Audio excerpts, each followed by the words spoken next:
لله رب العالمين والعاقبة للمتقين والصلاة والسلام على سيد الأنبياء والمرسلين وعلى آله وأصحابه الطيبين الطاهرين أما بعد فأعوذ بالله من الشيطان الرجيم بسم الله الرحمن الرحيم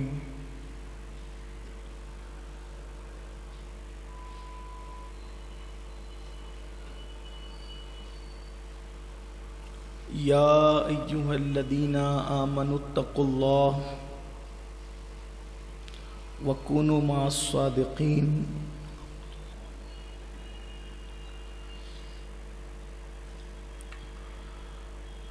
حضور اکرم نور مجسم صلی اللہ تعالی علیہ وآلہ وسلم کے فرامین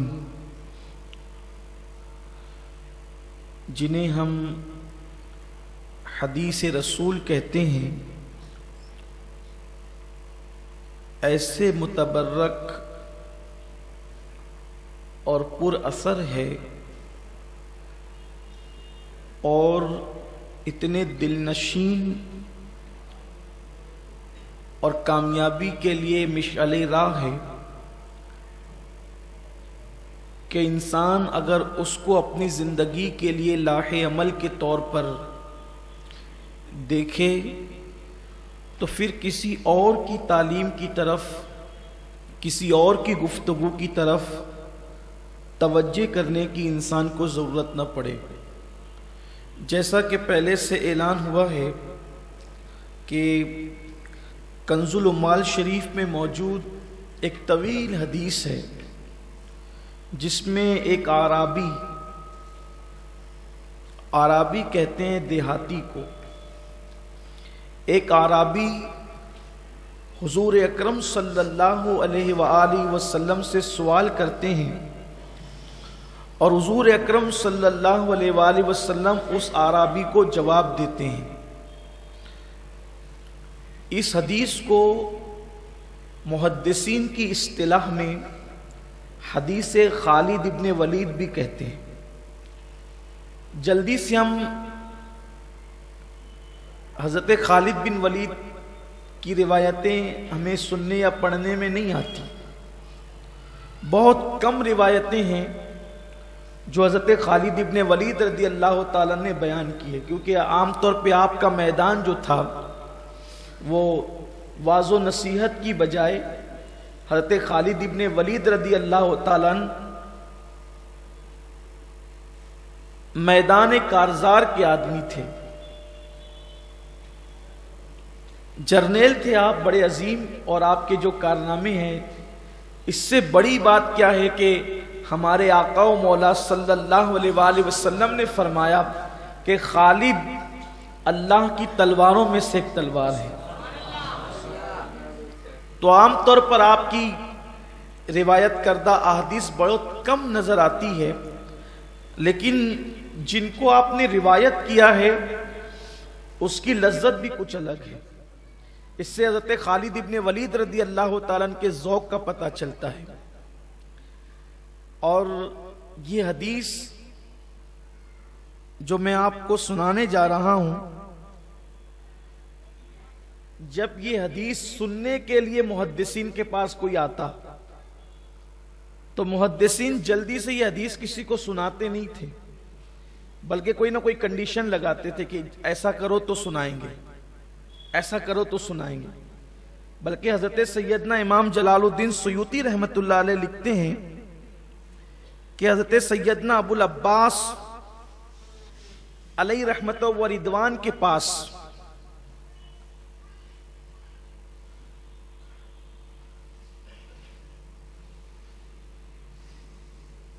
ایک شخص آئے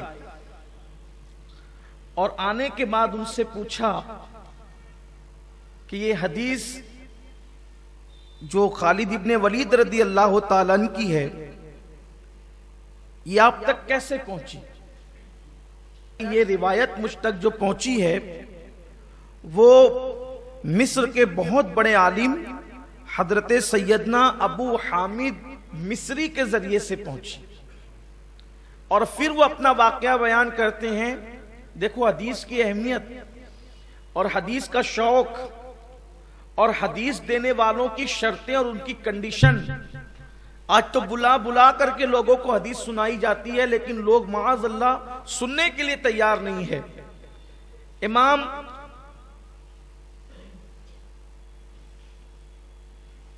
شیخ ابو العباس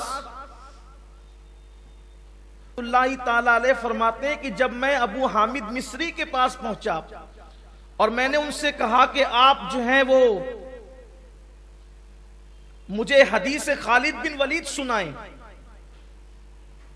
مجھے حدیث خالد ابن ولید سنائیں،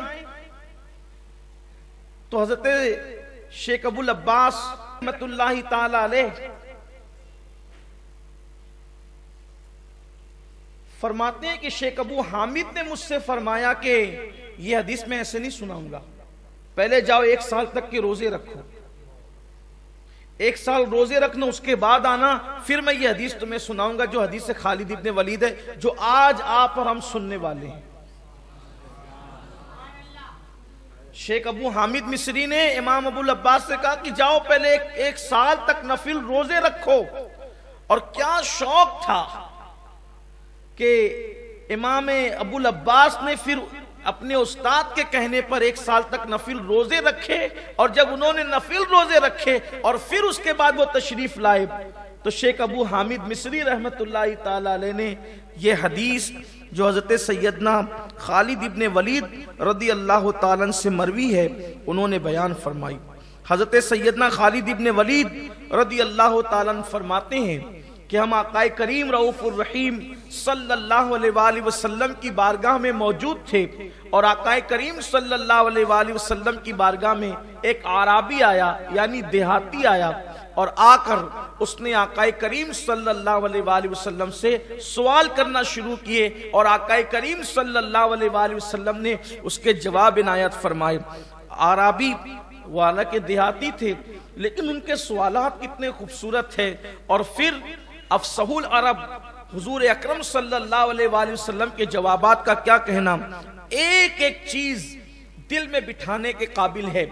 اگر اس ایک حدیث ہی کو ہم یاد کر لیں اور اسی پر عمل کرنے کا ذہن بنا لیں کہ مجھے اس ایک حدیث پر ہی عمل کرنا ہے، تو انشاءاللہ تبارک و تعالی اس ایک حدیث پر عمل کی برکت سے دنیا بھی کامیاب ہے اور آخرت بھی کامیاب ہے. حضرت سیدنا خالد ابن ولید رضی اللہ تعالیٰ عنہ فرماتے ہیں کہ جس وقت اس اعرابی نے سوال کیا کہ یا رسول اللہ صلی اللہ علیہ وآلہ وسلم میں سب سے بڑا عالم بننا چاہتا ہوں، عالم نہیں بننا چاہتا. دیہاتی کی سوچ دیکھیں، اعرابی کی سوچ دیکھیں، عالم نہیں بننا چاہتا، صرف سب سے بڑا عالم بننا چاہتا ہوں. کیسے بنوں گا سب سے بڑا عالم؟ افصح العرب سید الفصحاء مصطفیٰ جان رحمت صلی اللہ علیہ وآلہ وسلم نے فرمایا اگر تم سب سے بڑے عالم بننا چاہتے ہو تو اللہ سے ڈرو، تم سب سے بڑے عالم بن جاؤ گے. یعنی اللہ کی خشیت تمہیں سب سے بڑا عالم بنا دے گی. اس لیے کہ دیکھیں قرآن اس طرف کہہ رہا ہے، مصطفیٰ جان رحمت کا فرمان سب سے بڑا عالم بننا ہے، اللہ سے ڈرو، اپنے دل میں اللہ کا خوف، اللہ کی خشیت پیدا کرو. قرآن کہتا ہے انما یخشی اللہ من عبادہ العلماء، کہ بے شک اللہ کے بندوں میں اللہ سے ڈرنے والے علم والے ہیں. اب ساتھ ساتھ چونکہ ایک ایک جملے کا اور ایک ایک عبارت کا سوال ہے اور ایک ہی جملے اور ایک ہی عبارت میں جواب ہے، لیکن تھوڑی سی میں بیچ میں کچھ اس کی تشریح بھی کرنا چاہوں گا. اللہ سے ڈرنے کا مطلب کیا ہے؟ میں سمجھتا ہوں کہ دنیا کا کوئی مسلمان ایسا نہیں ہوگا جو یہ کہتا ہو کہ میں اللہ سے نہیں ڈرتا، بلکہ معاذ اللہ جو بے باک ہیں، جو شرابی ہے، جو جواری ہے، جو بدکاریوں کے اڈوں پر نظر آتے ہیں، جو اپنے وقت کو عیاشوں میں اور بدکاریوں میں گزارتے ہیں، وہ بھی یہ کہتے ہیں کہ ہم اللہ سے ڈرتے ہیں. لیکن اللہ سے ڈرنے کا مطلب کیا ہے؟ اور اللہ سے ڈرنے کی بات کیا ہے؟ کسی نے حجت الاسلام امام غزالی رحمت اللہ تعالی علیہ سے پوچھا کہ امام یہ بتائیں کہ بندہ اللہ سے ڈرتا ہے یا نہیں ڈرتا، اس کی پہچان کیا ہے؟ یا اللہ سے ڈرنے والوں کی پہچان کیا ہے؟ کون بندے جو اللہ سے ڈرتے ہیں؟ اب ہم سوچتے ہیں نماز پڑھتے ہیں ہم اللہ سے ڈرتے ہیں، چہرے پہ داڑھی رکھنے میں اللہ سے ڈرتے ہیں، ہم جو ہے وہ تسبیح و تحلیل میں رہتے ہیں اللہ سے ڈرتے ہیں، لیکن امام غزالی رحمت اللہ تعالی علیہ فرماتے ہیں کہ اللہ سے ڈرنے والوں کی پہچان یہ ہے کہ اللہ رب العزت نے جن جگہوں پر جانے سے منع کر دیا ان جگہ پر تمہیں اللہ نہ دیکھے، اور جن جگہ پر اللہ نے تمہیں جانے کا حکم دیا اس جگہ سے اللہ تمہیں غیر حاضر نہ پائے، یہ اللہ سے ڈرنے کی علامت ہے۔ یعنی جہاں سے اللہ نے روک دیا، یہ نہیں فرمایا کہ انسان تمہیں نہ دیکھے، اس لیے کہ انسان کی آنکھوں کی حیثیت کیا ہے؟ چھپتے چھپاتے چلے گئے، پردے میں چلے گئے، انسان نہیں دیکھیں گے، بھیس بدل کے چلے گئے، انسان نہیں دیکھیں گے، لیکن امام غزالی کہتے ہیں جہاں جانے سے تمہیں اللہ نے منع کیا ہے وہاں تمہیں اللہ نہ دیکھے، اس لیے کہ جب تم جاؤ گی نہیں تو وہاں تمہیں کیسے دیکھا جائے گا؟ مطلب یہ کہ وہاں تم نہ جاؤ، ورنہ آج انسان تو چھپ چھپا کر سبھی کر رہا ہے۔ اور کتنی حیرت کی بات ہے، جس اللہ نے عذاب دینا ہے اور جس اللہ نے اجر دینا ہے، انسان سب سے چھپنے کی کوشش کرتا ہے، مگر اس اللہ کا خیال نہیں کرتا جو انسان کے دل کی دھڑکنوں سے بھی باخبر ہے۔ تو اللہ سے ڈرو، اللہ کا ڈر تمہیں سب سے بڑا عالم بنا دے گا، اللہ کا خوف تمہیں سب سے بڑا عالم بنا دے گا۔ حالانکہ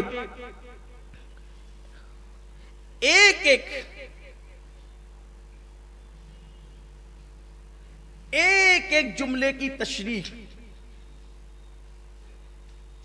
ایک جملے کی تشریح پر پوری تقریر ہو سکتی ہے، لیکن اس پوری حدیث کو آج ہی کی اس محفل کے اندر پڑھنا ہے انشاءاللہ، اور اسی کو آج مکمل کرنا ہے۔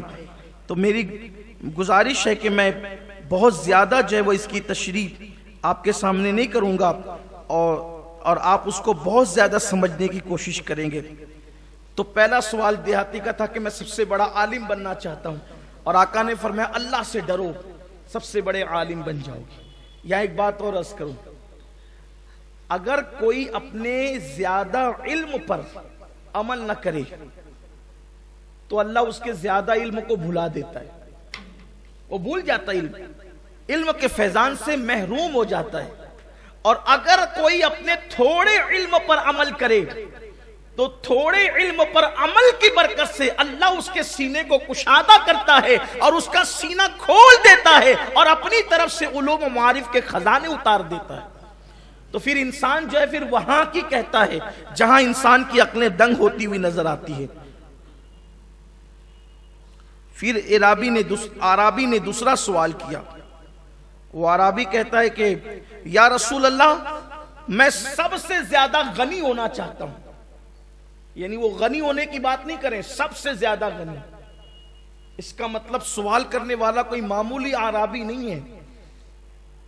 یا رسول اللہ میں سب سے زیادہ غنی ہونا چاہتا ہوں۔ میرے آقا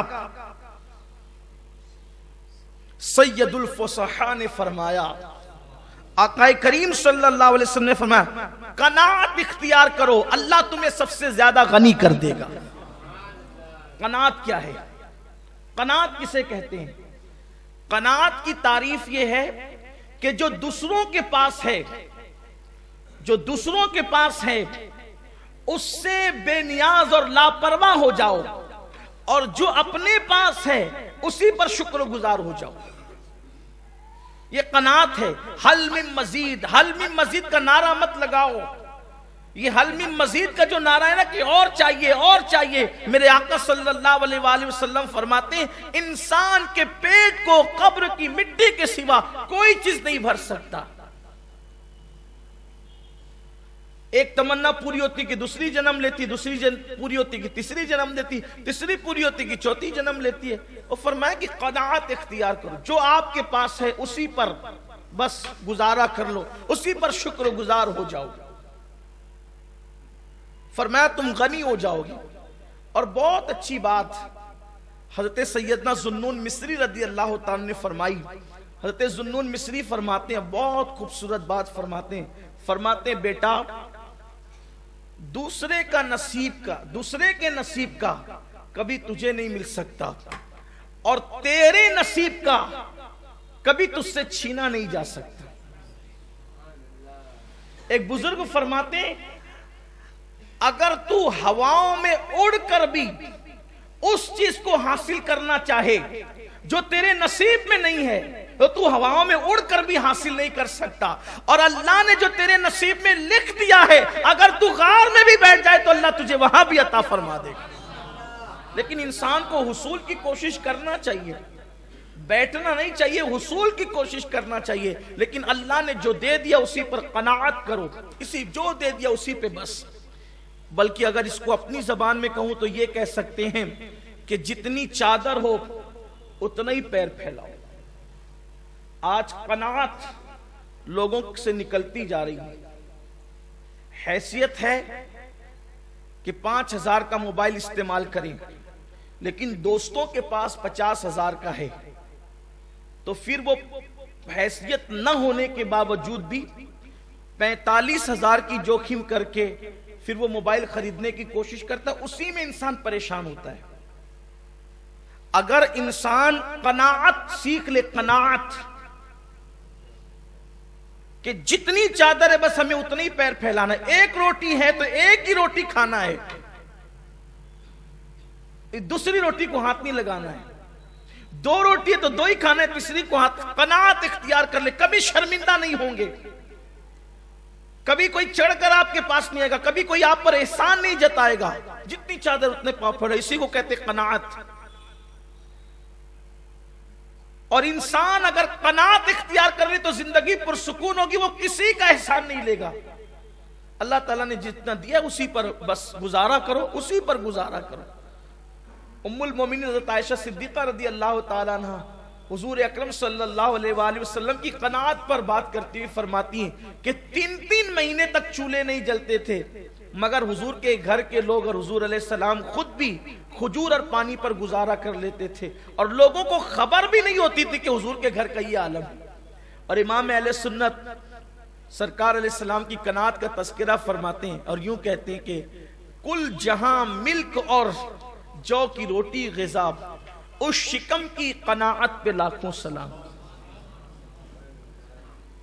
کبھی دوسرے کو دیکھ کر مت جیو، اپنے آپ کی حیثیت دیکھ کر جیو.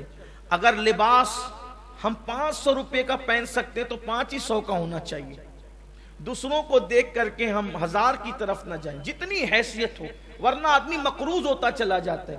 یہ جو دیکھ رہے نا، یہ جو جوا عام ہو رہا ہے، قناعت نہیں ہے، حرص ہے، ہوس ہے، دوسروں کے دیکھا دیکھی ان کی طرح بننے کا چکر ہے. ظاہر سی بات ہے اس کی قسمت میں جتنی دولت ہے آپ کی قسمت میں اتنی نہیں، آپ کی قسمت میں جتنی ہے کسی اور کی قسمت میں اتنی نہیں ہے. تو جب دولت اتنی نہیں ہے تو آپ ان کی برابری کرنے کہاں نکلے. اسی لیے میرے آقا صلی اللہ علیہ وآلہ وسلم نے فرمایا کہ دنیا کے معاملے میں اپنے سے نیچے والے کو دیکھو اور دین کے معاملے میں اپنے سے اوپر والے کو دیکھو، تم اللہ کے شکر گزار بندے بن جاؤ گے. یعنی جب آپ کو اللہ نے سائیکل دی ہے تو بائک والے کو مت دیکھو، اگر سائیکل دی ہے تو آپ پیدل چلنے والے کو دیکھو. دل میں شکر کا جذبہ پیدا ہوگا، وہ پیدل چل رہا ہے، اللہ نے مجھے سائیکل تو عنایت فرمائی ہے. یہ جذبہ ہونا چاہیے، یہ چیز ہونی چاہیے.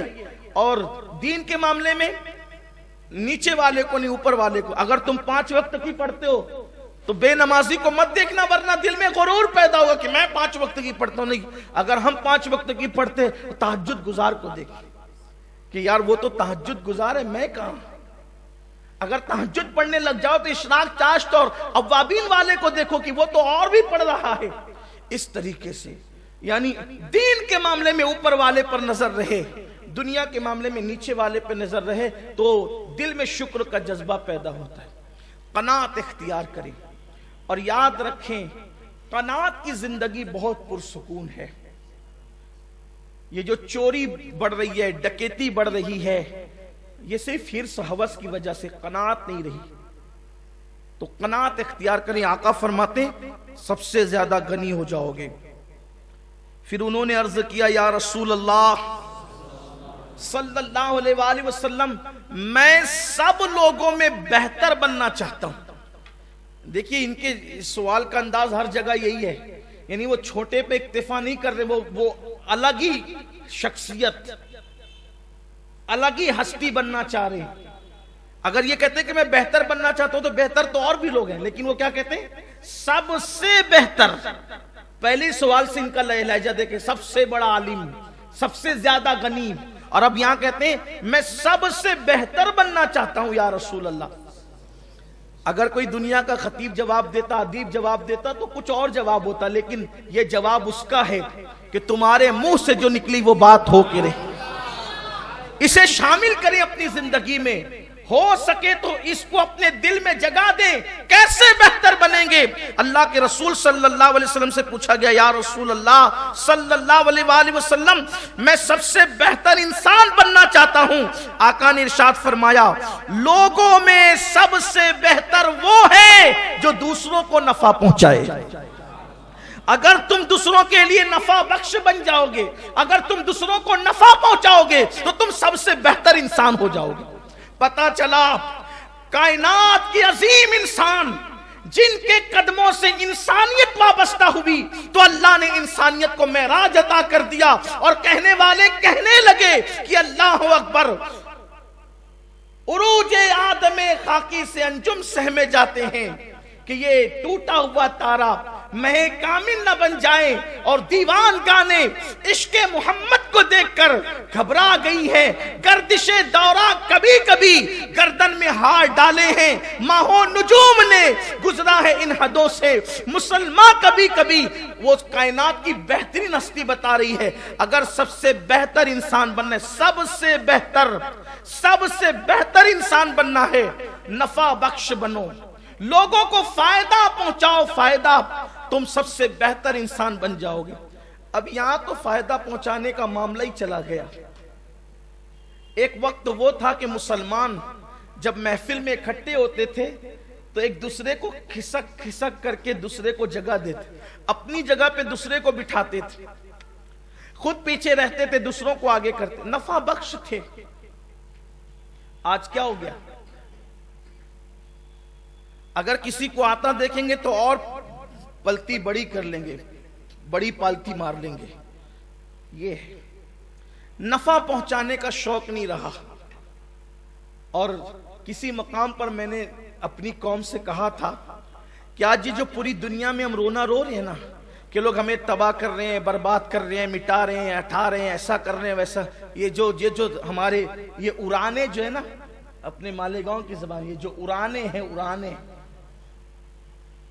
یہ جو دکھڑے ہمارے, صرف اس وجہ سے ہے جب تک مسلمان نفع بخش تھا لوگ مسلمانوں کو اپنی بستیوں میں لا کر بسانے کے لیے ہاتھ پیر جوڑتے تھے. آؤ ہماری بستی میں رہو, آؤ ہمارے محلے میں رہو. اور اب بے شمار ایسی بستیاں ہو گئی ہیں کہ جہاں اس کنڈیشن پر اب زمین بکتی ہے یہاں مسلمان کو آنے نہیں دیں گے. کیوں؟ نفع بخش نہیں رہے. نفع بخش قوم کو, کوئی قوم ہو, کوئی انسان ہو, اگر وہ نفع بخش ہے, ہر انسان اس کو اپنے یہاں لانا چاہتا ہے, کیونکہ نفع بخش لوگ ضرورت ہوتے ہیں, ضرورت. اور جو نفع بخش نہیں ہوتا وہ بوجھ ہوتے ہیں, بوجھ مارے ہی جاتے ہیں, بوجھ ہٹائی جاتے ہیں, بوجھ پھینکے ہی جاتے ہیں, بوجھ دور ہی کیے جاتے ہیں, اور جو ضرورت ہوتی ہے اس کو پالا جاتا ہے, رکھا جاتا ہے. آسان سی زبان میں سمجھاؤں آپ کو, عرض کروں کہ دیکھو شہد کی مکھی بھی مکھی ہے اور محلے میں اڑنے والی مکھی بھی دونوں مکھی ہے. صحیح؟ مکھی دونوں ہیں, دونوں کے دو ہی پر ہیں, دونوں کے پیر بھی ایسے ہی ہیں, اور دونوں کی شکلیں بھی کافی ملتی جلتی ہے, ملتی جلتی ہے. بلکہ یہ مکھی جو محلے کی مکھی ہے, یہ مکھی کچھ نرم ہے, یہ صلح پسند ہے, وہ خونخوار ہے, جنگجو ہے. وہ کون سی مکھی؟ شہد کی. یہ مکھی کاٹے اگر چوٹ نہیں آتی, وہ اگر کاٹے تو پورا ڈنگ کو چھوڑ کر چلی جاتی ہے، سرخ ہو جاتا ہے، زخم آ جاتا ہے.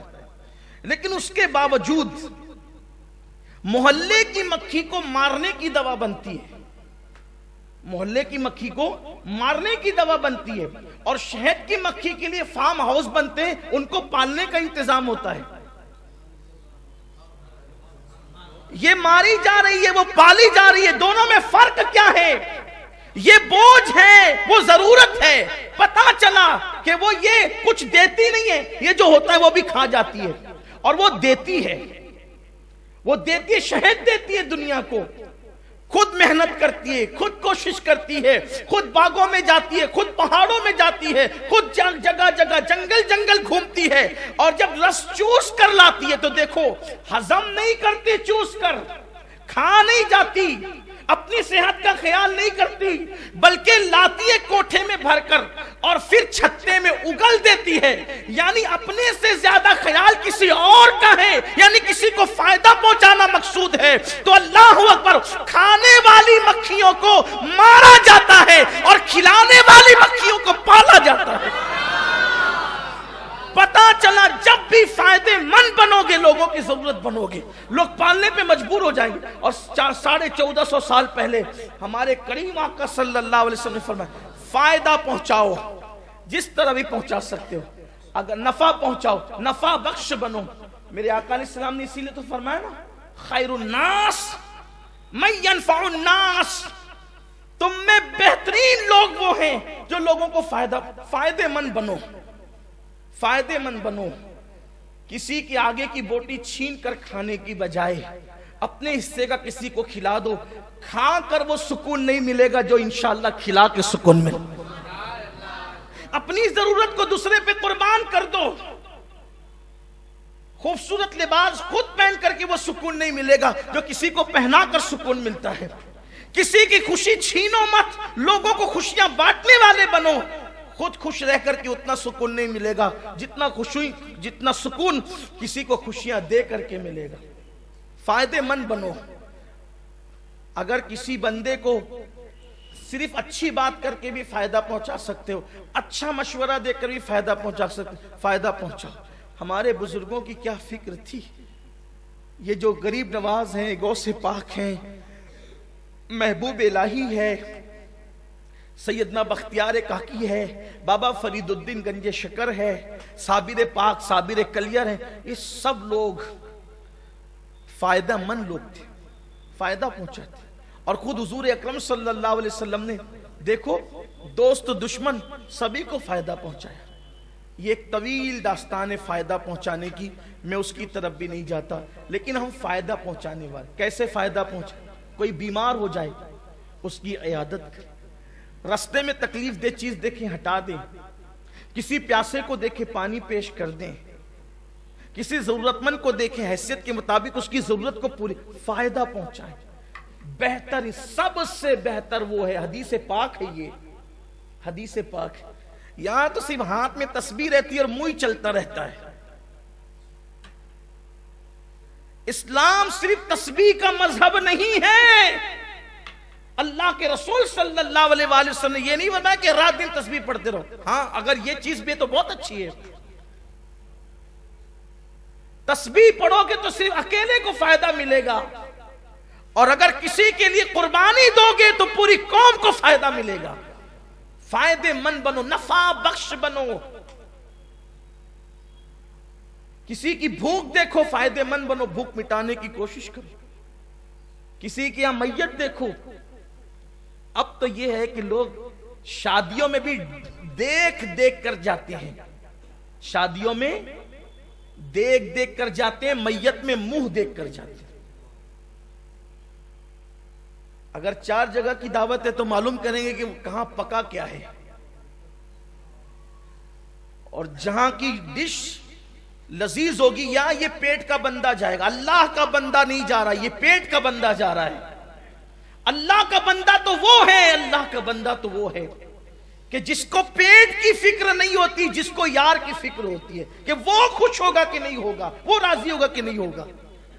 یہ صورتحال ہے. اور جنازوں میں منہ دیکھ کر جاتے ہیں. کون کتنا مالدار ہے. دیکھ لیجئے غریبوں کے جنازوں میں اور مالداروں کے جنازوں میں. مالداروں کے جنازوں میں تو پھر آپ کو اگر میت ہوئی ہے اسلام پورے میں تو پھر آپ کو رمضان پورے کے لوگ بھی نظر آئیں گے اور آزاد نگر اور مالدہ کے لوگ بھی نظر آئیں گے. اور اگر غریب کی میت ہوئی ہے اسلام پورے میں تو پھر پڑوسی بھی اس کی بھی طبیعت خراب ہوگی, وہ نہیں شریک ہو سکتے. آج طبیعت ٹھیک نہیں تھی. جن کو جنازوں میں بھی منہ دیکھ کر جانے ان کو صلہ کیا مل رہا ہے, لوگوں کو فائدہ اور ایک بات ہمیشہ یاد رکھنا, جو اوروں کے جنازوں میں نہیں جاتے پھر ان کے جنازوں میں بھی لوگوں کا آنا مشکل ہوتا ہے. دولت کی بل پر اگر آپ کے بیٹے بلا لیں تو الگ بات ہے, لیکن ہم نے بعض ایسے غریبوں کے جنازے دیکھے ہیں کہ مالداروں کے جنازوں میں وہ رونق نہ تھی, لیکن ان غریبوں کی اصلیت یہی تھی کہ غریب ہونے کے باوجود بھی وہ فائدہ پہنچانے والے لوگوں کے لیے فائدے مند تھے. فائدے مند بنو, جتنا فائدہ پہنچا سکتے ہو پہنچا. اب فائدہ پہنچانے کے بہت سارے طریقے ہیں, لیکن اگر ایک ایک چیز پہ گفتگو ہو تو میں سمجھتا ہوں شاید یہ حدیث پوری نہیں ہو سکے گی, اور گھڑی کا کانٹا اشارہ کرتا ہے کہ شاید نہیں ہو سکے. حدیث طویل ہے اور بہت شارٹ کرنے کے بعد بھی بغیر تشریح کے گزرنا نہیں چاہتا. اگر صرف آپ کو یہی جملے سنانے تھے کہ تو پھر میں آپ کو واٹس ایپ کر دیتا, یہ جو میں لکھ کر کے لایا ہوں, تو آپ اس کو پڑھ لیتے تو کیا ہو جاتا. کیا ضرورت تھی آپ کو بلانے کی اور کیا ضرورت تھی میرے آنے کی. فائدہ پہنچانے کے لیے کچھ چیزیں بتاتا ہوں, ہو سکے تو کریں, اللہ توفیق دے. اس وقت تو امت کو فائدہ پہنچانے کا سب سے بہترین ذریعہ سب سے پہلے نمبر پر یہ ہے کہ اپنی قوم کو دیندار بناؤ. یہ سب سے بڑے فائدے کی چیز ہے. اب دیندار بنانے کے لیے اگر اللہ نے توفیق دی ہے تو کم سے کم ایک مدرسہ صبح کا یا دوپہر کا یا شام کا اپنے محلے میں شروع کرا دو. اگر نہیں محلے میں مدرسہ ہے تو کسی ایسے کے گھر میں جس کے گھر میں لوگ کم ہو اور گھر بڑا ہو, وہ مدرسہ شروع کرا دو. اس کی دیکھ ریکھ کی ذمہ داری آپ لے لو, تنخواہ کی ذمہ داری ہم لے لیتے ہیں. تو محلے کے بچے پڑھیں گے تو آپ کے ذریعے فائدہ ہوگا. سورس آپ کا ہوگا, محنت آپ کی ہوگی, اور روپے سنی دعوت اسلامی کی طرف سے لگا دیے جائیں گے. تو اس طریقے سے محلے میں دین پھیلے گا. اور میں سمجھتا ہوں کہ اس وقت دین کی خدمت سے بڑا فائدے مند کیا چیز ہو سکتی, کیونکہ لوگوں کو آپ دین کے قریب کرتے ہیں مطلب جنت کے قریب کرتے ہیں. اگر یہ ہو رہا ہے محلے کے اندر, آپ اپنے محلے میں درس شروع کروائیے مبلغین کو بلا کر, تاکہ لوگ دین کے قریب آئیں. بڑا فائدہ ہوگا. آپ نہیں سمجھ رہے اس فائدے کو, اس لیے کہ لوگ کفر کی طرف, الہاد کی طرف, گمراہی کی طرف, بے دینی کی طرف, بدعقیدگی کی طرف جا رہے ہیں. اگر لوگوں کو فائدہ پہنچانا ہے آپ یہ محنت کریں. برسوں سے آپ ہفتہ واری اجتماع میں آ رہے ہیں, آپ سی باتیں سن کر چلے جاتے ہیں. داڑھی نہیں تھی داڑھی رکھی, ٹوپی نہیں تھی ٹوپی پہننے لگے, لیکن اپنے لیے آپ نے اپنے آپ کو فائدہ پہنچایا. آپ دوسروں کو بھی یہ فائدہ پہنچائیں تاکہ چراغ سے چراغ روشن ہو. اس لیے کہ اس فائدے کو صحابہ کرام یہ فائدہ پہنچانے کے لیے کہ دین کی شمع کو پھر اور کہیں روشن کرنے کے لیے صحابہ کرام نے مدینہ منورہ چھوڑ دیا اور زمین کے چپے چپے پہ پھیل گئے. اس کی قربانی کی برکت, اس قربانی کی برکت یہ تھی کہ تھوڑے سے عرصے میں اللہ تبارک و تعالیٰ نے دین محمدیہ کو عروج عطا فرما دیا. پوری دنیا میں ایمان کی روشنی پھیل گئی, پوری دنیا میں ایمان کا نور پھیل گیا. یہ بہت بڑا فائدے کی چیز ہے, بہت بڑے فائدے کی چیز. دیکھیے آپ, ہر فائدہ پہنچانے والا قیمتی ہے, لیکن جنہوں نے دین کے ذریعے فائدہ پہنچایا, اگر 900 سال 800 سال ہو گئے غریب نواز کی شکل میں, آج بھی لوگ خراج پیش کر رہے ہیں. غوث پاک کو خراج پیش کر رہے ہیں, محبوب الہی کو خراج پیش کر رہے ہیں. تو یہ ہے. پھر اگر ہو سکے اللہ نے نوازا ہے, خود سے اگر دولت اتنی دی ہے, 2-4 بچوں کی اسکول کی فیس اپنے اوپر لے لو, فائدہ پہنچا جو واقعی مستحق ہیں. اور کوشش کریں آپ کہ کچھ کام اللہ اور اس کے رسول کے لیے کریں, واٹس ایپ اور فیس بک کے لیے نہیں کریں. اب تو چندے کی پوتی بھی فیس بک پر آتی ہے. یہ صورتحال ہے. اللہ کے لیے کیا ہو رہا ہے, اللہ کے لیے کیا ہو رہا ہے. سب دوسروں ہی کے لیے کرتے رہیں گے؟ دوسروں کے لیے نیک عمل کرنے والوں اس بڑھیا کی طرح ہو جو اوپر سے پانی بھر رہی ہے گھڑے میں اور نیچے سے سوراخ کر چکی ہے کہ اس کا گھڑا کبھی بھرتا ہی نہیں. کیوں؟ نیچے سے سوراخ ہے. بالکل ایسے ہی دوسروں کے لیے عمل کرنے والوں جب عمل کر کے دنیا سے جاؤ گے، قرآن کہتا ہے عاملۃ ناصبۃ تصلی نارا حامیہ، عمل کر کے آئیں گے، محنت کر کے آئیں گے، پھر بھی جہنم میں جائیں گے. کیوں؟ اللہ فرمائے گا تو جھوٹ بولتا ہے، تو نے عمل تو کیا تھا، میرے لیے نہیں کیا تھا، دوسروں کو بتانے کے لیے کیا تھا. میں دیکھتا ہوں کہ محمود غزنوی مسجد نبوی میں، حضرت محمود غزنوی مسجد نبوی میں پانی پلاتے تھے تو اپنے آپ کو چھپا لیتے تھے تاکہ کوئی پہچان نہ سکے، کوئی پہچان نہ سکے. ایک شخص نے پہچان لیا، کہا بادشاہ سلامت آپ یہاں پانی. کہا چوپ خاموش، یہاں مجھے بادشاہ کہتا ہے جبکہ بادشاہوں کا بادشاہ تو ادھر ہے. یہاں کوئی بادشاہ نہیں ہے، بادشاہ تو وہ ہے. یہاں کسی کو بادشاہی زیب نہیں ہے، سارے کچکلا یہاں سر جھکا کر آتے ہیں، اس لیے کہ جس کو جو ملا ہے، جتنا ملا ہے، اسی بارگاہ عالی جاہ سے ملا ہے. اسی لیے تو استاد زمن کہتے ہیں کہ منگتا تو ہے منگتا، کوئی شاہوں میں دکھا دے جس کو میرے سرکار سے ٹکڑا نہ ملا ہو. وہ لوگ اتنا چھپا چھپا کر کرتے تھے. ایک اور بات کہہ دوں گا، اس لیے کہ مجھے یہاں میرے نبی کا پہلا جانشین امام الصحابہ، سید الصحابہ، سالار صحابہ، اصدق الصادقین، سید المتقین، رازدار نبوت، سیدنا ابو بکر صدیق خلیفہ بلا فسق، افضل البشر بعد الانبیاء بالتحقیق، خلیفہ اول سیدنا صدیق اکبر یاد آ رہے ہیں. لوگوں کے لیے کیا نفع بخش لوگ تھے. یہاں تو پورا کریڈٹ دے دیا گیا ہے مسلوں کو، تسبیح کو، داڑھی اور ٹوپی کو. میں اس کا مخالف نہیں ہوں، پیچھے ساری میری تقریریں آپ دیکھ لیں، میں یہ سب پہ بات کرتا ہوں، ٹوپی پہ بھی کرتا ہوں، داڑھی پہ بھی کرتا ہوں، نماز پہ بھی کرتا ہوں. لیکن سب کچھ ایک دو چیزوں کو دے کر کے بھاگ جانا اور جی چرانا، منہ چھپانا، یعنی جس کو کہتے ہیں نا میٹھا میٹھا ہپ ہپ اور کڑوا کڑوا تھو تھو، یہ پوزیشن ہے لوگوں کی.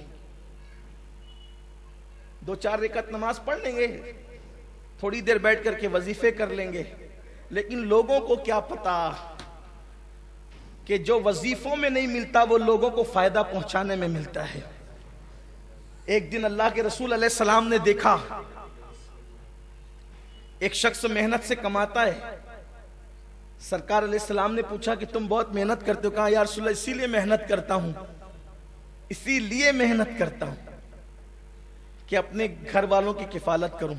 تو حضور علیہ السلام نے اس میں تکبر نہ یہ فرمایا، ہو سکتا ہے کہ تو جن کے لیے دوڑ دھوپ کر رہا ہے نا، تیرے بازو کی قوت سے روزی نہیں ملتی ہوگی، بلکہ تو جن کے لیے کوشش کر رہا ہے ان کی تقدیر سے اللہ تجھے بھی عطا کرتا. کھلاؤ پلاؤ، ہاتھ اونچا رکھو، پتہ نہیں جن کو دیتے ان کے صدقے میں اپنے کو مل جائے. ہم کسی کو کیا پالیں گے، یہ اپنی فکر رکھو. اور وہ آپ نے واقعہ بہت خوبصورت سنا ہوگا کہ ایک ضرورت مند مسجد نبوی میں آیا. حضرت عبداللہ ابن عباس معتکف تھے، اعتکاف میں تھے. تو اس نے کہا کہ حضور میں ضرورت مند ہوں، میری مدد فرمائیں.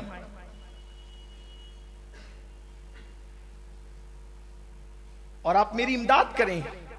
آپ اٹھے اور اپنی جوتیاں نکالی، مسجد کے باہر جانے لگے. شاگرد نے کہا حضور آپ کا اعتکاف ہے، آپ بھول گئے آپ اعتکاف میں تھے. فرمایا بیٹے یہ ضرورت مند آ گیا ہے، اب اس کی ضرورت کے لیے اس کے ساتھ جانا مسجد نبوی میں 2 مہینے کے اعتکاف سے بہتر ہے. مجھے جانے دے یہاں سے، اعتکاف کی قضا کر لوں گا، اس کی قضا کب ہوگی.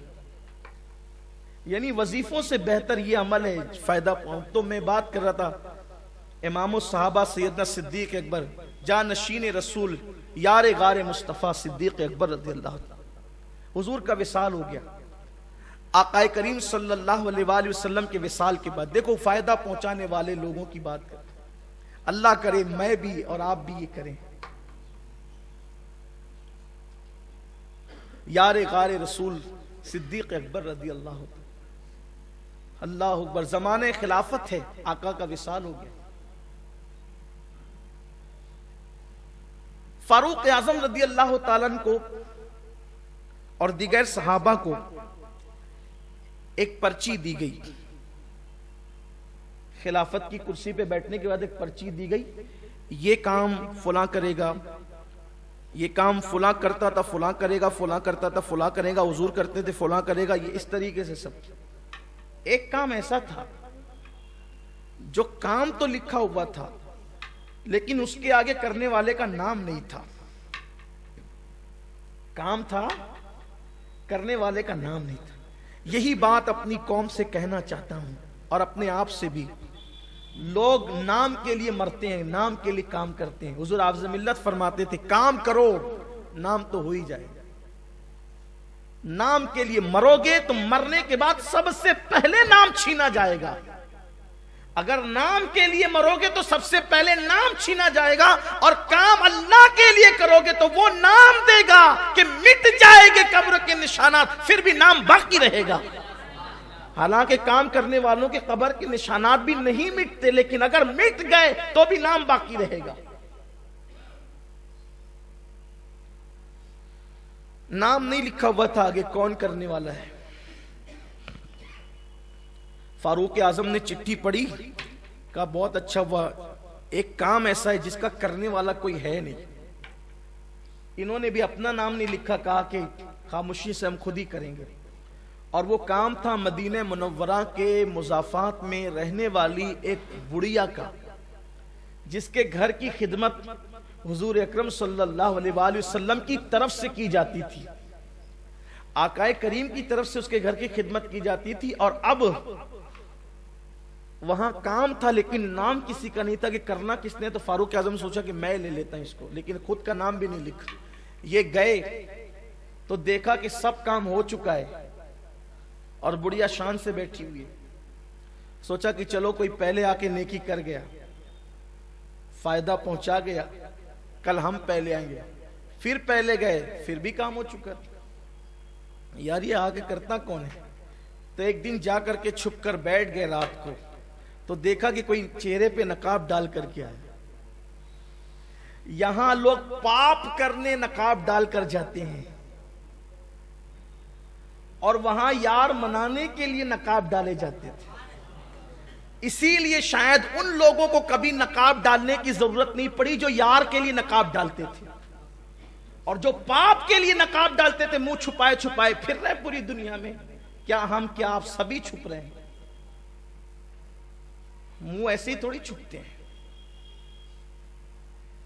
لوگوں کو اب بھی عبرت لینی چاہیے کہ قدرت دنیا میں بتا رہی کہ ابھی بھی تمہیں منہ چھپانا پڑے تو قیامت میں کیا حال ہوگا جب چہروں سے مجرموں کو پہچانا جائے گا. ابھی بھی اللہ کرے ہم ہوش کے ناخن لیں. کوئی نقاب پوش آتا ہے, کام کر کے دبے پاؤ جاتا ہے. فاروق اعظم نے اس کو دیکھا تو اس کے پیروں میں اس وقت چپل بھی نہیں تھی, وہ بغیر چپل کے آیا تھا. لیکن آتے اور جاتے قد دیکھ کر کے لگا کہ یہ کوئی غیر پہچان کا کوئی اجنبی نہیں ہے, یہ بہت زیادہ شناسہ معلوم ہوتا ہے, جان پہچان کا معلوم ہوتا ہے. لیکن اندھیرے میں چونکہ تاریکی تھی, ننگے پیر آیا وہ, اور دبے پیر جب جانے لگا پورے کام نپٹا کر چہرے کو چھپا کر, تو فاروق اعظم نے دامن پکڑا, کون ہو؟ اور ننگے پیر چہرے سے نقاب ہٹایا تو کوئی اور نہیں تھا, وہ میرے نبی کا یار غار سیدنا صدیق اکبر تھا. کہا آپ نے نام کیوں نہیں لکھا اپنا؟ کمی کام میں خود کرنا چاہتا تھا اس لیے کسی کا نام نہیں لکھا. کہا یہ ننگے پیر کیوں گھوم رہے ہو, یا ننگے پیر کیوں آتے ہو؟ کہا عمر اگر چپل یا جوتا پہن کر آؤں گا تو ہو سکتا ہے کہ چپل کی آواز سے لوگوں کو میری اس نیکی کی خبر ہو جائے گی. دبے پیر آنا چاہتا ہوں تاکہ میرے اور میرے یار کے سوا اس کام کی کسی کو خبر ہی نہ. یہ تھے. اور پھر اس نفع پہنچانے کا صلہ کیا ملا؟ اس نفع پہنچانے کا صلہ کیا ملا کہ آج بھی مصطفیٰ جان رحمت اپنے پہلو میں سلائے ہوئے ہیں. بے شمار واقعات ہیں، اگر اسی پہ گفتگو ایک طویل سلسلہ ہے. نفع بخش بنو. میرے آقا علیہ السلام نے فرمایا اس دیہاتی سے، جب دیہاتی نے پوچھا کہ یا رسول اللہ میں سب سے بہتر بننا چاہتا ہوں، فرمایا نفع پہنچانے والے بنو، نفع بخش بنو، اللہ تمہیں سب سے بہتر کر دے گا. آج کی اس محفل کا آخری سوال، یا ایک آدھ اور لے لیں گے اگر ٹائم رہا تو. پھر اس دیہاتی نے پوچھا کہ یا رسول اللہ میں چاہتا ہوں کہ سب سے زیادہ انصاف پسند بنوں، عادل بنوں.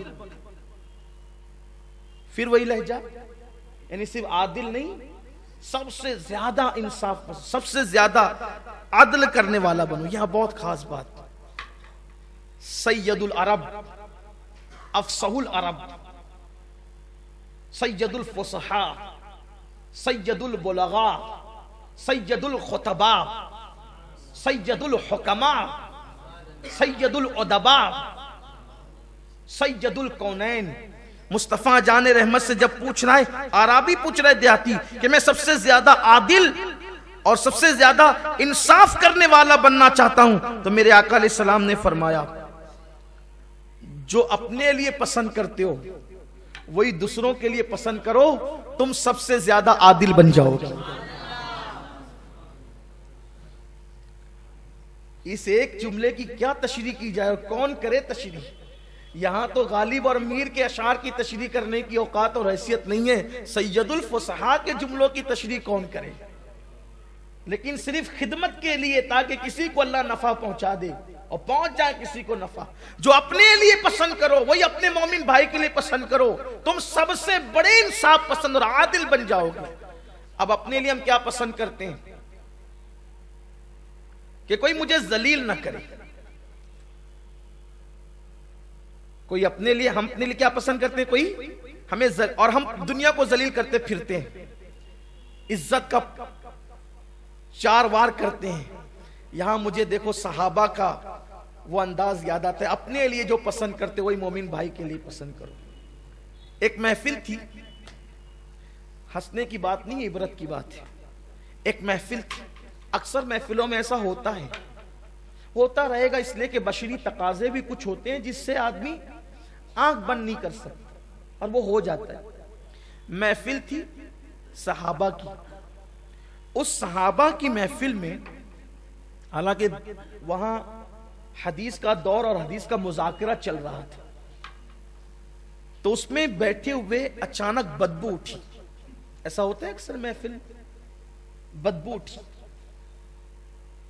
تو جب بدبو اٹھی تو آپ سمجھ سکتے ہیں کہ کیا ہوا ہوگا. کسی کے پیٹ کی ہوا خارج ہو گئی ہوگی، اس لیے بدبو اٹھی ہوگی، فطرت ہے. اب بدبو، اگر ہماری محفل میں ایسا ہو تو لوگ ایک دوسرے کو ایسے دیکھتے ہیں جیسے یہ کبھی کرتا ہی نہیں. ہنسنے کی بات، ہاں، جیسے یہ اس سے محفوظ ہے، اور یوں ناک چڑھتی. اپنی بدبو سب برداشت ہے، دوسروں کی کچھ برداشت نہیں.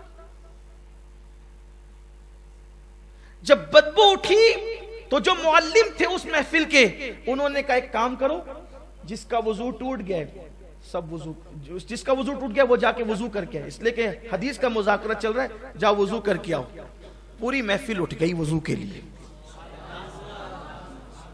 پوری محفل اٹھ گئی. اس لیے کہ اگر وہ اکیلا اٹھتا تو اس کے اس عیب سے پردہ اٹھ جاتا. اس کی عزت پہ پردہ ڈالنے کے لیے سب اٹھ گئے کہ ہم سب وضو کریں گے تاکہ ہمارے بھائی کی عزت بچ جائے، ہمارے بھائی کی عزت محفوظ ہو جائے. یہ تھے وہ لوگ جو اپنے لیے پسند کرو، اوروں کے لیے پسند کرو.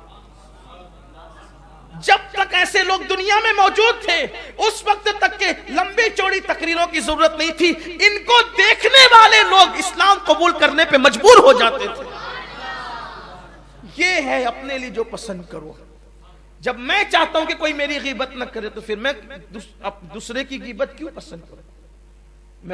جب میں چاہتا ہوں کوئی مجھے گالی نہ دے تو پھر میں کسی کو گالی کیوں دوں. جب میں چاہتا ہوں کہ میرا آنگن صاف رہے تو میں کسی کے آنگن میں کچرا کیوں ڈالوں. اور جب میں چاہتا ہوں کہ میں اچھے کپڑے پہنوں تو دوسروں کو اچھے کپڑے میں دیکھنا کیوں پسند نہ کروں؟ جو اپنے لیے پسند کرو وہ مومن بھائی کے لیے پسند کرو، عادل بن جاؤ گے، عدل کرنے والے بن جاؤ گے۔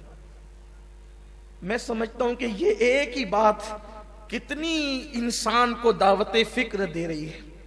اور جب میں چاہتا ہوں کہ میری مغفرت ہو جائے تو میں بھی چاہتا ہوں دوسروں کی ہو جائے، اور اگر میری وجہ سے ہوتی ہے تب تو میں اور چاہتا ہوں کہ ہو جائے۔ کیوں پتہ ہے؟ جب بھی کسی کے انتقال کی خبر پہنچتی ہے، میرا اپنا معمول بتا رہا ہوں اور تحدیث نعمت کے لیے بتا رہا ہوں، ہماری کوئی اوقات اور حیثیت نہیں، جب بھی کسی کے اگر اس سے اختلاف بھی تھا کسی وجہ سے، پھر بھی انتقال کے بعد اس کی لمبی چوڑی تعریف کے جملے کہتا ہی ہوں۔ اس کی وجہ یہ ہوتی ہے کہ جب کوئی مسلمان کا مومن کا انتقال ہوتا ہے تو فرشتوں کو روئے زمین پہ پھیلا دیا جاتا ہے، ذرا دیکھو تو صحیح اس کے بارے میں باتیں کیا ہو رہی ہیں۔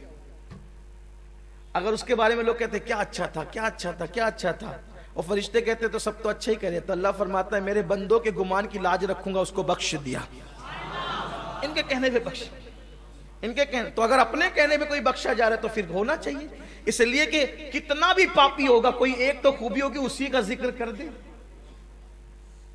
اسی لیے یہ کام کیا کریں آپ بھی، اگر کسی کا انتقال ہوا کریں تو 2-4-5 لوگوں کے پاس میت میں اس کی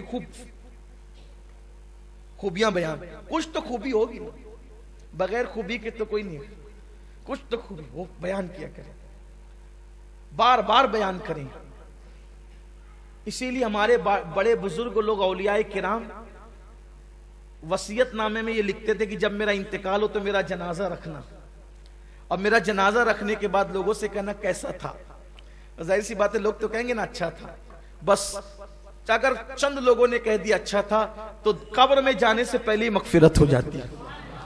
اس لیے اس بات کو بھی ہم زندہ کریں، تو جو اپنے لیے پسند کرتے ہو وہی اپنے مومن بھائی کے لیے بھی، اپنے دوسرے بھائی کے لیے بھی پسند کرو، عادل بن جاؤ گے۔ پھر انہوں نے عرض کیا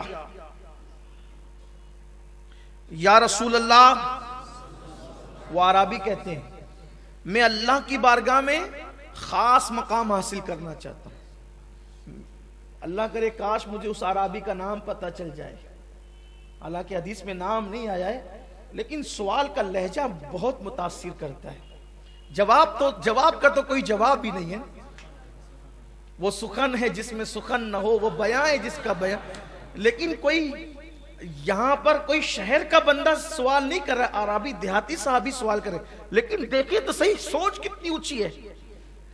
لوگ کہتے ہیں نا کہ کھیڑے والے ایڑے ہوتے ہیں، لیکن یہ بات یہاں غلط ثابت ہو رہی ہے، وہ ایڑے اور ہوتے ہیں جن کو نبی کا دامن نہیں ملتا، جن کو نالین مصطفیٰ کا قرب ملتا ہے، وہ دیہاتی ہو کر بھی ایسی بات کرتا ہے۔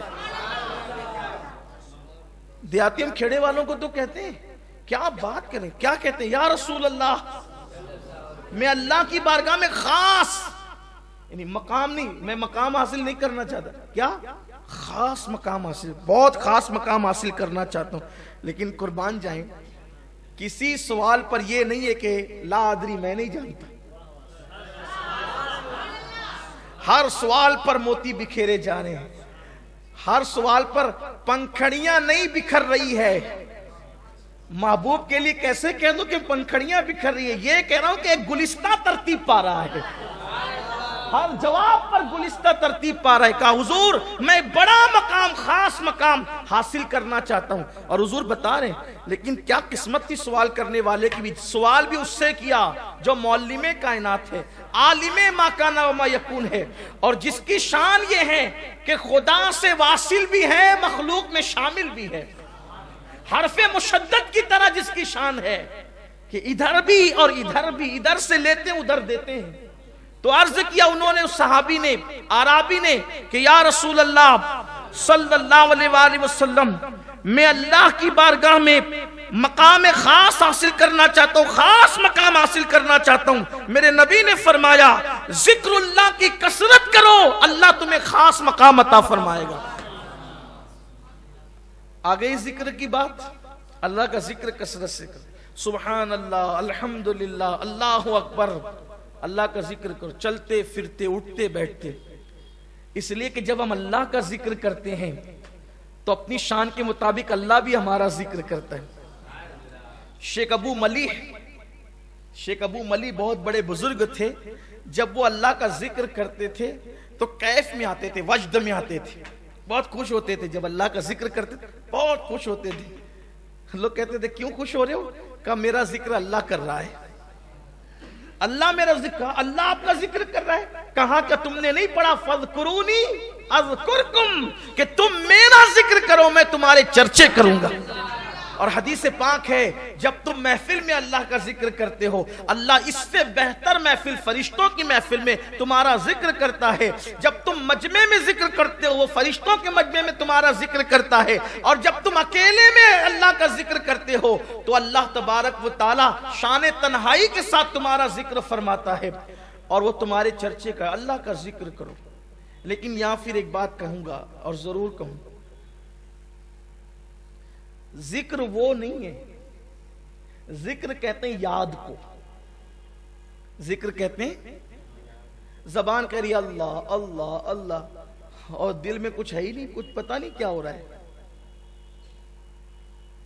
تو جب زبان اللہ کہے تو دل میں بھی تو اللہ کی یاد ہو. کچھ لوگ تو ایسے ہیں کہ وہ یوں تسبیح پھراتے ہیں کہ لگتا ہے کہ پڑھ کیا رہا ہے. جو جس سپیڈ سے تسبیح گھومتی ہے پتہ نہیں چلتا کہ پڑھ کیا رہا ہے، کون سا ذکر. میں سمجھتا ہوں کہ بہت مختصر سا بھی اگر کوئی ذکر ہوگا تو بھی وہ اتنی تیزی سے تسبیح نہیں پھرے گی. اور کچھ ایسے بھی اللہ کے بندے ہیں جو بات کرتے ہیں تو بھی تسبیح کے دانے آگے بڑھتے رہتے ہیں. تو مجھے یوں لگتا ہے کہ یہ اللہ کا ذکر گن رہا ہے یا پھر یہ گفتگو کے الفاظ گن رہا ہے. اللہ کرے یہ بہت اچھا ہو کہ اگر کوئی گفتگو کے الفاظ گننے لگے تو پھر بہت اچھی بات ہو جائے. اللہ کا ذکر، اور اللہ کا ذکر وہ ہے، قرآن کہتا ہے الا بذکر اللہ تطمئن القلوب، آگاہ ہو جاؤ اللہ کے ذکر سے دلوں کو سکون ملتا ہے. اللہ کا ذکر کرو، اللہ کے ذاکر بن جاؤ. ہمارے سلسلہ قادریہ برکاتیہ کے امام حضور سیدی صاحب البرکات سید برکت اللہ عشقی پیمی مہریروی رحمت اللہ علیہ اللہ کا ذکر ایسے کرتے تھے کہ آپ سے ذکر الہی سن کر اس علاقے میں پرندے اللہ کا ذکر کرنے لگے، پرندے ذاکر ہو گئے تھے. یہ ذکر کی بر، اور ذکر کرنے والے پر ایک مقام ایسا آتا ہے کہ پھر اس کا دل جاری ہو جاتا ہے. اور سب سے افضل ذکر ہے، افضل الذکر لا الہ الا اللہ محمد الرسول اللہ صلی اللہ علیہ وسلم. بار بار کلمہ پڑھا کرو، بار بار کلمہ پڑھو، کلمے کی تکرار کرو. حدیث پاک میں آتا ہے جب کوئی کلمہ طیبہ لا الہ الا اللہ محمد الرسول اللہ صلی اللہ علیہ وآلہ وسلم پڑھتا ہے اللہ کا عرش ہلنے لگتا ہے، جنبش کرنے لگتا ہے. اللہ فرماتا ہے اے عرش رک جا. عرش کہتا ہے کیسے رکوں، وہ کلمہ پڑھ رہا ہے، جب تک اسے بخشا نہیں جائے گا میں کیسے رک سکتا ہوں. ارشاد ہوتا ہے تو بعد میں ہلنا شروع ہوا، ہم نے تو اس سے پہلے اس کی مغفرت فرما دی. کلمہ بار بار پڑھو، اور ہو سکے تو روزانہ 100 مرتبہ پڑھنے کی عادت ڈالو. اور اس طرح پڑھو لا الہ الا اللہ محمد الرسول اللہ صلی اللہ علیہ وآلہ وسلم. کلمہ بھی ہو جائے گا، درود شریف بھی ہو جائے گا. عادت ڈالو کلمے کی. صحابہ کرام ایک دوسرے کو کہتے تھے کہ چلو اپنے ایمان کی تجدید کریں گے، ایمان کی پالش کریں گے، ایمان کو نیا کریں گے، اس کی پالش کریں گے. کیسے کریں گے؟ بیٹھ کر کے لا الہ الا اللہ پڑھنے لگتے تھے کہ اس سے ایمان تازہ ہوتا ہے. میرے آقا علیہ السلام نے فرمایا جیسے کپڑا میلا ہو جاتا ہے، پرانا ہو جاتا ہے، ویسے تمہارا دل بھی میلا ہو جاتا ہے. تو صحابہ نے پوچھا جب کپڑے میلے ہوتے ہیں تو دھلنے کا طریقہ ہے، دل میلا ہو تو کیسے دھلیں؟ آقا نے فرمایا اللہ کا ذکر کرو، اس سے دل کے زنگ کو دھل دیا جاتا ہے، گناہوں کے زنگ کو دھل دیا جاتا ہے، دل پاک و صاف ہو جاتا ہے، دل چمک جاتا ہے. اللہ کا ذکر بہت کرو. اور ذکر میں کچھ اذکار ایسے ہیں جو احادیث میں آئے ہیں، جیسے لا الہ الا اللہ محمد الرسول اللہ صلی اللہ علیہ وآلہ وسلم. اسی طرح ایک ذکر ایسا ہے کبھی مت چھوڑنا، کتنی بھی مصروفیت ہو کبھی مت چھوڑنا، کبھی مت چھوڑنا۔ مولا کائنات کہتے ہیں کہ جنگ صفین میں مجھے اتنی مصروفیت تھی، بہت بھاگ دوڑ تھی جنگ صفین کے موقع پر، اس دن بھی میں نے اس ہما ہمی میں بھی یہ ذکر نہیں چھوڑا۔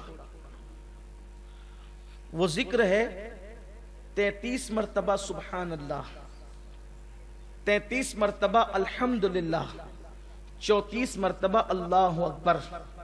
اس کو کہتے ہیں تسبیح فاطمہ۔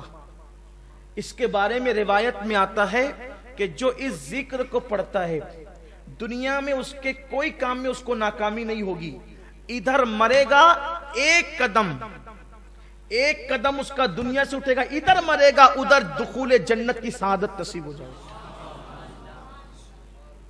نامراد نہیں ہوگا یہ ذکر، اس لیے کبھی مت چھوڑنا اس کو۔ ایک کلمہ شریف سنا آپ نے، لا الہ الا اللہ محمد الرسول اللہ، اس کے بعد آپ نے تسبیح فاطمہ یہ سنا، پھر اس کے بعد سبحان اللہ وبحمدہ، سبحان اللہ العظیم وبحمدہ استغفر اللہ۔ میرے آقا فرماتے ہیں جو اتنا کہہ لے اللہ اس کو میزان بھر کے نیکی عطا فرماتے۔